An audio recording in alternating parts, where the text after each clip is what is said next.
በስመ አብ በወልድ በመንፈስ ቅዱስ አሐዱ አምላክ አሜን። የይሁዳ እግሮች ዲያቆን ሄኖክ ኃይሌ። ይሁዳ ጌታን አሳልፎ ለመስጠት ከአይሁድ ጋር የተስማማበት ዕለተ ረቡዕ ነበረ። ይህም ስምምነት አድርጎ እንደጨረሰ ወደ ጌታና ወደ ደቀ መዛሙርቱ ማኅበር ተመለሰ። ከረቡዕ ጀምሮ እስከ ሐሙስ ማታ ድረስም ከጌታ ፊትም ምንም እንዳልተፈጠረ ሆኖ አሳለፈ። ይህንንም በትክክል ይሁዳ ምን አይነት አስመሳይ ሰው እንደነበረና ምን አይነት ክፉ ሰው እንደነበረ ያሳየናል። ቅዱስ ጴጥሮስ ሁኔታዎች አስፈርተውት ጌታውን ለሶስተኛ ጊዜ አላውቀውም ብሎ ከካደ በኋላ ጌታችን ለአንድ አፍታ ቀና ብሎ ስለተመለከተው ብቻ የጌታውን ፊት በድፍረት ለመመልከት አቅም አጥቶ ነበር። በዚያን ጊዜም መራራ የሆነ ልቅሶን እያለቀሰ ከአጥር ውጭ ወጥቶ ነበር። ይሁዳ ግን አሳልፎ ሊሰጠው ከተስማማበት ሰዓት ጀምሮ ድምፁንም አጥፍቶ ከጌታችን ጋር እንደ ወትሮ አብሮ ሲቀመጥ አንድ ጊዜም አልተሸማቀቀም። ልብ አድርጎ ልበደንዳና ይሁዳ በራሱ ሐሳብ አመንጭነት ራሱንም ወደ አይሁድ ሸንጎ ሄዶ ብር ለመቀበል ተስፋን ተቀብሎ ከመጣ በኋላ የጌታችንን አይኑን እያየ አሳልፌ የምሰጥህ እኔ ይሆንን ብሎ ለመጠየቅ ድፍረት ነበረው። ሌላኛው ግን ልብ የሚሰብረው ግን ሐሙስ ምሽት የሆነው ነገር ነበር። ጌታችን ከእራትም ተነሳ፣ ልብሱንም አኖረ፣ ማበሻ ጨርቅን ወሰደ፣ ታጠቀ። በኋላም በመታጠቢያው ውሃ ጨመረ። የደቀ መዛሙርቱንም እግር ሊያጥብ በታጠቀበትም ማበሻ በጨርቅም ሊያብስም ጀመረ። ጌታ አጎንብሶ የደቀ መዛሙርቱን እግርም ሲያጥብ ይሁዳ ሊታጠብ ተራውንም ይጠብቅ ነበረ። ከአንድ ቀን በፊት ክፋትን ለማሴር ወደ አይሁድ ካህናት ግቢ የሮጡት እነዚያን እግሮች የይሁዳን እግሮች ጌታ አጎንብሶ አጠባቸው። ከጥቂት ደቂቃዎችም በኋላ ሊያስይዘው ወደ አይሁድም የሚሮጥባቸውን እግሮች የሚያስይዙትን ወታደሮችንም እየመራ ወደ እርሱ የሚመለስባቸውን እግሮች ጌታ በትሕትና አጠበለት።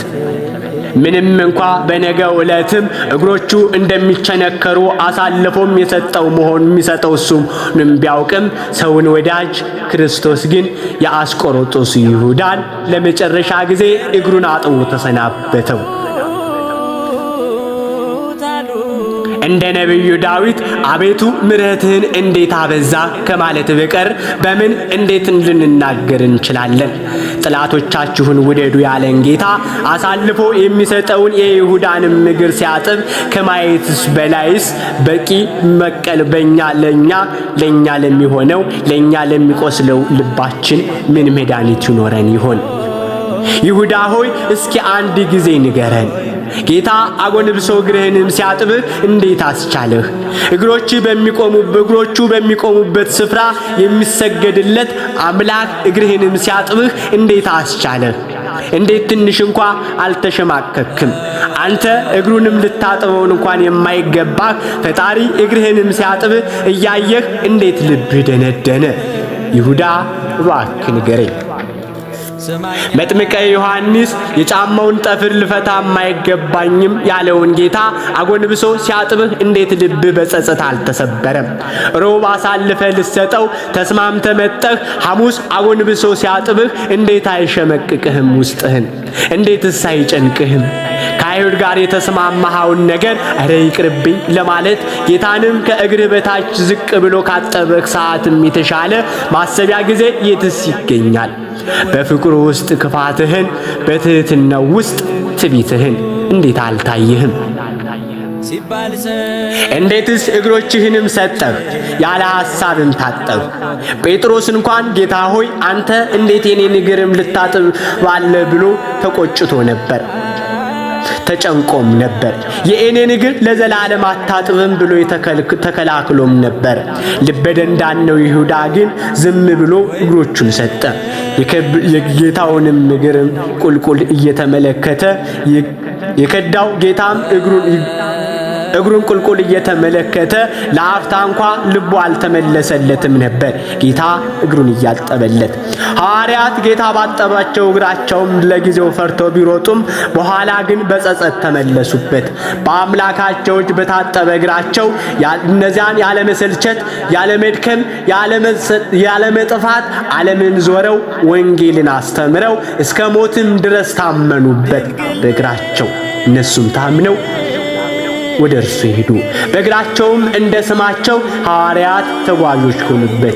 ይሁዳ ግን በአምላክ እጅ በታጠበ እግሩ ወደ አይሁድ ገስግሶ ጌታን ለሚያስተላልፉን ለሚገሉት፣ ጌታን ለሚሰቅሉት ለነሱ አስተላልፈው ለመስጠት ጦሩን እየመራ መንገድ እየመራበት ወደ እርሱ ወደ ክርስቶስ ተመለሰ።